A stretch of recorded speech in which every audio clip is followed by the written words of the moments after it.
윤태곤 실장 어서 오십시오. 네, 안녕하세요. 이회창 전 한나라당 총재, 오래간만에 들어보는 이름인데 네, 회고록을 펴내셨다고요? 맞습니다. 회고록 출판하고 오늘 기자간담회를 했어요. 예.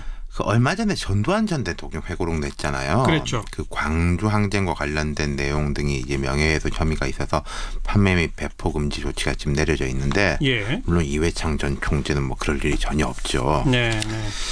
어떤 배경에서 책을 냈을까요? 이 전 총재가 이제 정치 일선에서 떠난 사람이지 않습니까? 35년생인가 그러니까 그렇죠. 80이 넘으셨죠? 예.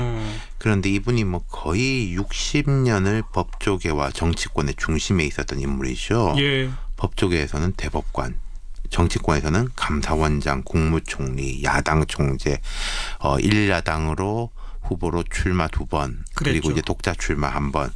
대통령 빼고 다 해본 분이죠, 사실. 네. 회고록 낼만 하죠. 네.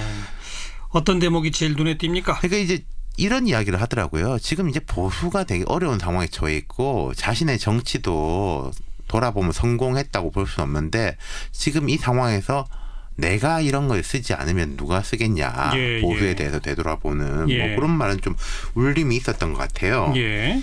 그래서 이제 박근혜 전 대통령하고 지금 탄핵하고 이어지는 지금 상황이 박 전 대통령의 책임이지 보수 자체의 잘못은 아니다. 이런 내용이 들어 있었습니다. 보수 전체의 잘못이 아니다. 그렇죠. 뭐 네. 보수의 이제 이념 지향 자체는 이제 틀린 게 아니다. 맞는 말씀이죠. 근데 이제 또 이런 면이 있죠. 사회의 모든 일을 그러면 개인에게 책임을 물을 수밖에 없지 않냐. 뭐 이런 생각이 드는데, 사실 저도 책 전체를 아직 읽어보지 못했어요. 그래도 보도는 많이 됐어요. 그렇습니다. 어떤 내용들이 주로 보도가 됩니까? 박근혜 전 대통령 부분. 예. 회고록에 따르면은 1997년 12월에 박 전 대통령의 요청을 받고 비공개로 만났더니 본인이 정치할 뜻을 내비쳤다는 거예요. 예, 근데 이때면은 대선 때잖아요. 예. 그러니까 이제 이 전 총재는 삼김 후에 새로운 시대, 새로운 통합과 도약의 시대를 열어야 했고, 그런 면에서 박근혜 씨도 한나라당의 외연을 넓히는 데는 좋은 자산이 될 수 있다고 생각했다. 그래서 흔쾌히 입당을 응낙했다. 네, 네. 그 뒤에는 평가가 엇갈려요. 그러니까 2002년 대선 패배 후에 그가 한나라당을 맡아 천막 당사로 옮겨서 당의 재기를 이루어내는 것을 보면서는 내 결정이 잘못된 것이 아니었구나. 잘하는구나. 그렇죠. 사실 그때는 다들 그렇게 봤죠. 예. 그러나 솔직히 나는 그가 대통령이 되리라고는 생각지 못했다. 그리고 대통령이 된 이후에 국정 운영을 하는 모습을 보면서는 곧 실망을 하게 됐고 기대도 접었다. 네. 이렇게 밝혔습니다. 그러니까 그냥 정치인으로서는 효용이 있었지만 대통령감은 아니었다. 뭐 정리하면 그렇게 되겠죠. 그러네요. 네. 예. 그러니까 이제 이회창 전 총재가 사실 삼김 이후에 한나라당의 창업자나 마찬가지지 않습니까? 예. 뭐 한국 보수의 중시조 이런 이야기를 하기도 하거든요. 그런 점에서 볼 때는 많이 답답함이 있는 거겠죠. 현재 상황에 대해 가지고. 박근혜 전 대통령에 대한 평가가 눈에 띄고 네. 또 본인 스스로의 대선 패배, 거기에 대해서는 뭐라고 하나요? 그러니까 이제 두 번은 이제 1야당 총재로 실패하고 이제 세 번째는 이제 독자 출마한 것에 대해서 다 내 책임이다. 예. 97년 2002년에 연거푸 패배했지 않습니까? 김대중, 노무현 두 대통령한테 그렇죠. 졌죠.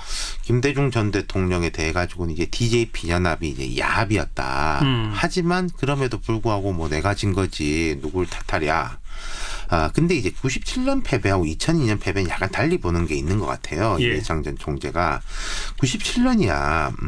본인이 정치 경험이 그렇게 많지는 않았을 때예요. 실은 그렇죠. 한 그렇죠. 3년, 4년 만이거든요. 맞습니다. 또 IMF 겹쳤지 않습니까? 맞아요. 근데 이제 2002년에는 사실은 질 줄 몰랐다. 이런 구절이 있어요. 예.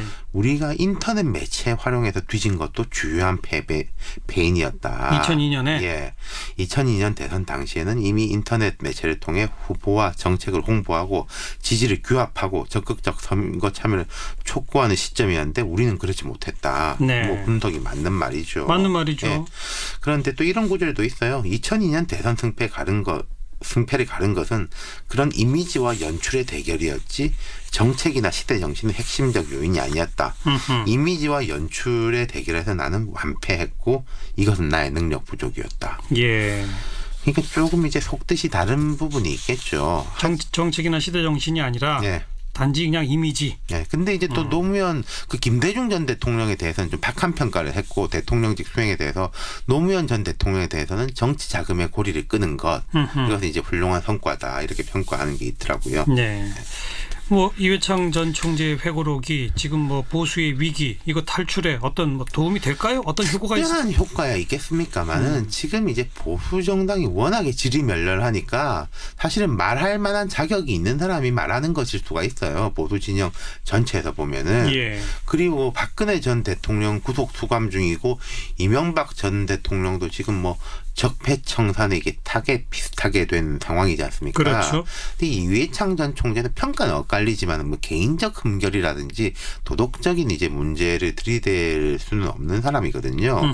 그렇다면은 아마도 제 생각에는 보수 진영 전체에서 좀 명실상부한 원로 어른의 역할을 할 수 있지 않을까 이 책을 계기로 해가지고 네. 특히 바른정당 쪽에서는 아마 적극적으로 나설 수 있을 것 같아요. 그래요. 예. 그러면 보다 더 적극적인 정치권에 대한 조언, 참여 이것도 기대해 볼 수 있습니다. 참여라기보다는 아마 뭐 보수의 부활 원로로서의 쓴소리를 위해서는 내가 할 일이 있으면 하겠다 이런 자세인 것 같습니다. 알겠습니다. 수고하셨어요. 감사합니다. 윤태권 실장이었습니다.